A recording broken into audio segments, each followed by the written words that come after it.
WSBTradio.com. Tonight, several developing stories as we come on the air. The monster winter storm brewing right now off the East Coast, set to hit in the coming hours from Florida, then all the way up to D.C., Philly, New York, and Boston. Schools closed tonight already, and it all comes amid the deadly deep freeze in this country. 30 states already. The massive pileup tonight, the images coming in right now. Also tonight, President Trump back at the White House and back on Twitter. The president targeting the Justice Department using the words deep state. And this evening, our correspondent asks, does the president really believe there's a shadow government actively plotting to sabotage him? The deadly police attack, the gunman recording his call to 911, luring officers to his home. The images tonight from inside that home. The holiday plane crash, 2 families, parents and their children, all killed. And tonight, what we've just learned. And your money this evening, if you lower your thermostat by just 1 degree, how much will you save? This is ABC World News Tonight with David Muir. Good evening, and it's great to start another year with you. And we begin tonight with the monster storm intensifying right off the East Coast, and it's going to hit overnight and right into the morning. Take a look at the track of this thing. Florida first, a state of emergency just declared in Georgia. The Carolinas on alert, schools closed in some places already, and then all the way up the coast to Maine. Add this to the deadly cold already. 30 states under alert at this hour. Blizzard conditions in Buffalo causing a massive and deadly crash on the Thruway today. Firefighters battling the flames at a burning apartment building in the Bronx, hampered by the freezing cold.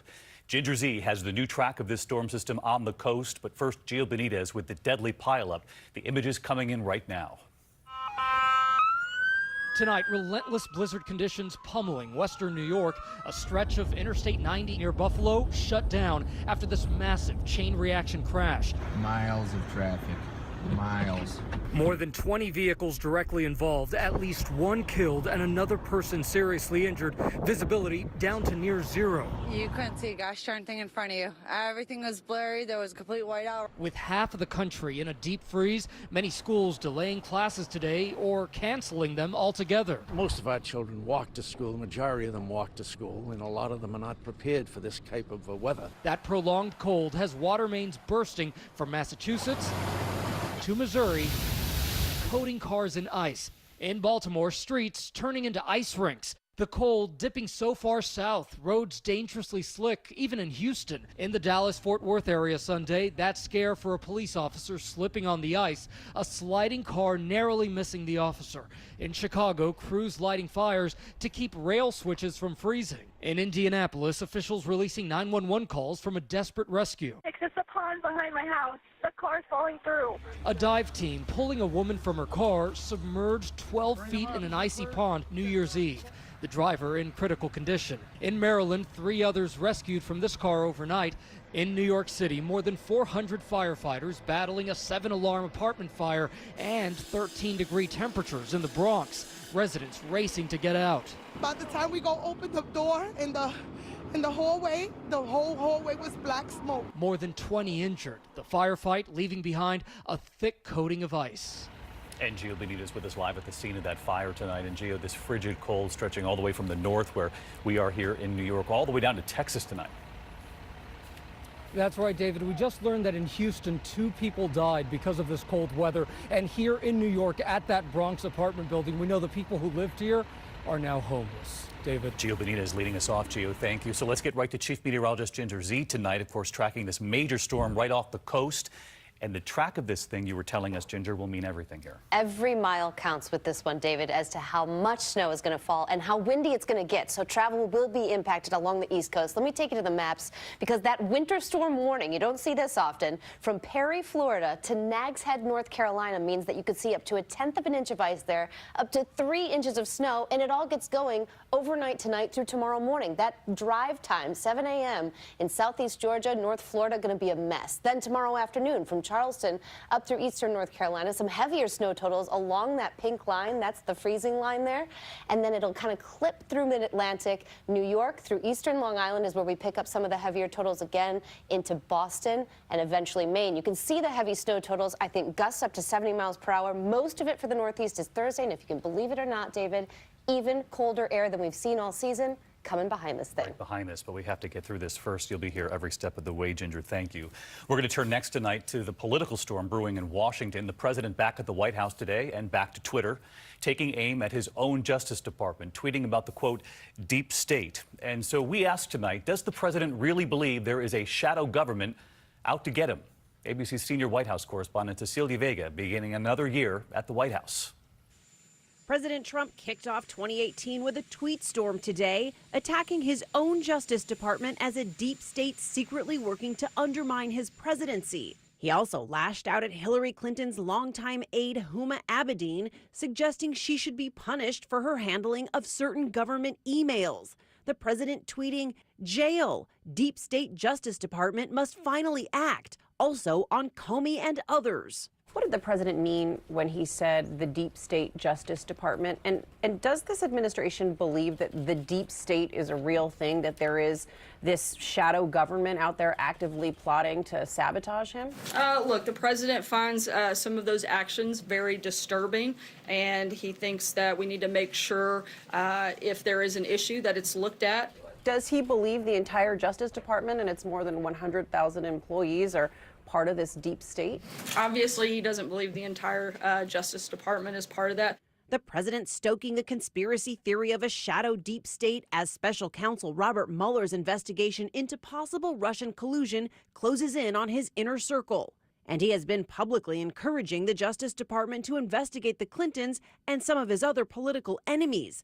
The department's inspector general now investigating the FBI's handling of the Hillary Clinton email probe. The president tells the New York Times he's, quote, uninvolved with that investigation, but he adds, "I have absolute right to do what I want to do with the Justice Department." So let's get to Cecilia Vega with us live at the White House tonight. And Cecilia, another presidential tweet getting a lot of attention today. As you know, the president tweeting, quote, "Since taking office, I have been very strict on commercial aviation. Good news, it was just reported that there were 0 deaths in 2017, the best and safest year on record." And Cecilia, a lot of folks today saying it seemed like the president was taking credit for the lack of plane crashes. Yeah, David, and we did the fact check. An American carrier hasn't had a fatal plane crash in nearly 9 years. So this 0 deaths figure isn't related to his own policies. As for that claim of being strict on commercial aviation, he did endorse privatizing air traffic control. But, David, that idea fell flat with lawmakers here. Cecilia Vega at the White House for us again tonight. Thank you, Cecilia. The president had also been watching what would happen with Senator Orrin Hatch of Utah, the longest-serving Republican senator in history, revealing today he will not run again. Hatch announcing he will retire. He is the chairman of the powerful Senate Finance Committee and had worked closely with the president on the new tax bill. Speculation now focusing on whether Mitt Romney will run for the seat. Romney was once considered as a possible Secretary of State, but since has become a frequent critic of the president. And late today, President Trump tweeting congratulations to Senator Hatch, saying, quote, "I will never forget the beyond kind statements he has made about me as president." We turn overseas tonight and to Iran. Protesters taking to the streets again tonight, nearly a week now. Clashes with authorities turning deadly. And President Trump tweeting in support of those protesters, even as Iran's supreme leader is now blaming enemies for provoking the unrest. And some authorities now warning of the death penalty. Here's ABC's chief foreign correspondent, Terry Moran. Today in Iran, streets on fire, protesters clashing with police, banks and public buildings attacked. Some in the crowds chanting revolutionary slogans. "Down with the dictator," they cried. And now a hard line from Iran's supreme leader, who blamed enemies of Iran for fomenting the unrest, while a prominent judge warned some protesters could face the death penalty. President Trump has strongly supported the protesters, tweeting, "The people of Iran are finally acting against the brutal and corrupt Iranian regime. The U.S. is watching." And at the UN today, U.S. Ambassador Nikki Haley echoing the president. "We must not be silent. The people of Iran are crying out for freedom." It's the 6th straight day of these protests. Hundreds arrested, at least 21 killed. The largest demonstration since 2009, but back then it was millions in the streets. Now it's tens of thousands. Still, the world seeing images like this. A young woman in a cloud of tear gas, her clenched fist raised high.